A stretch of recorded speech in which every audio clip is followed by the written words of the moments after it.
எப்போது இடிந்து விழும் என்று தெரியாத அளவில் ஊராட்சி மன்ற தலைவரின் வீடு. நிறைய பேர் சொல்றாங்க, தலைவரா என்னென்ன மாதிரிலாம் ஆயிட்டாங்க, நீ அப்படி இருக்க அப்படின்னு சொல்றாங்க. எனக்கு என்னமோ தவறான பாதைக்கு போக விரும்பல சார். அப்படி அப்ரூவ்டுக்கு வருவாங்க சார், அவங்களோட நான் எதையும் காசுலாம் வாங்க மாட்டேன் சார். யார்ட்டுமே காசு ஒரு சில பேர்லாம் கொடுத்தாங்க கொண்டு வந்து என்கிட்ட. நான் வாங்கலாமா போக மாட்டேன், நான் நமக்கு வேணாம் மாட்டேன். நம்மகிட்ட காசு வாங்கிட்டு ஓட்டு போட்டு கூட நம்ம வாங்கிட்டு போகலாம். நம்மகிட்ட காசு வாங்கிட்டு ஓட்டு போடலையே சார், நம்ம எப்படி சார் அவங்கள்ட்ட எதிர்பார்க்க முடியும்? அதாவது ஏன் நின்னு போயிடுச்சு.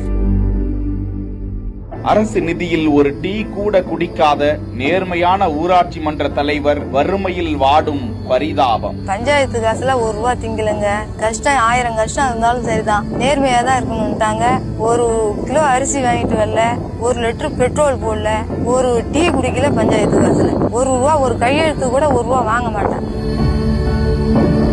100க்கும் மேற்பட்டோருக்கு அரசு வீடுகளை கட்டி கொடுத்த அவருக்கே இந்த நிலையா? வேதனையில் மக்கள்.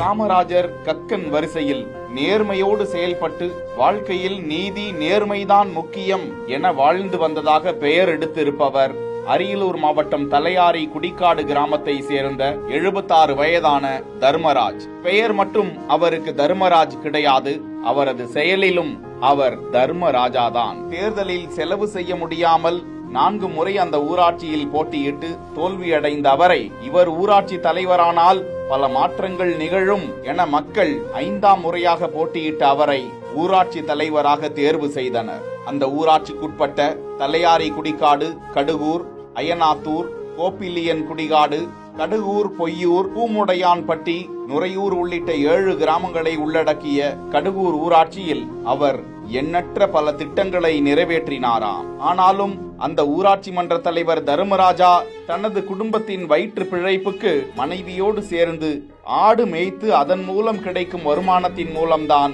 வாழ்க்கையை நடத்தி வருகிறாராம். அவரது வீட்டின் நிலையை பார்த்தால் மண் சுவர்களுக்கு மரத்தால் முட்டு கொடுத்து மழை பெய்தால் தண்ணீர் வீட்டுக்குள் புகுந்து வரும் நிலையில் எப்போது அந்த வீடு இடிந்து விழுமோ என்ற அச்சத்தில்தான் அந்த வீட்டிற்குள் அவரது மனைவியும் அவரும் வாழ்ந்து வருகிறார்கள்.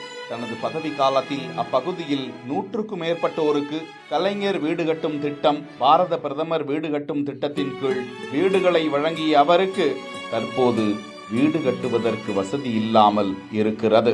அவர் குறித்து அவரது மனைவி பேசும்போது எப்போதும் நேர்மை நேர்மை என்று கூறிக்கொண்டே தனது தலைவர் பதவியை பூர்த்தி செய்தவர் தனது கணவர் என்றும், தங்களது வாழ்வாதாரத்தை காக்க சமூக ஆர்வலர்கள் யாரேனும் உதவி செய்ய வேண்டும் என கோரிக்கை விடுத்திருக்கும் அவர்களுக்கு அரசு உதவி செய்யும் என நம்பலாம்.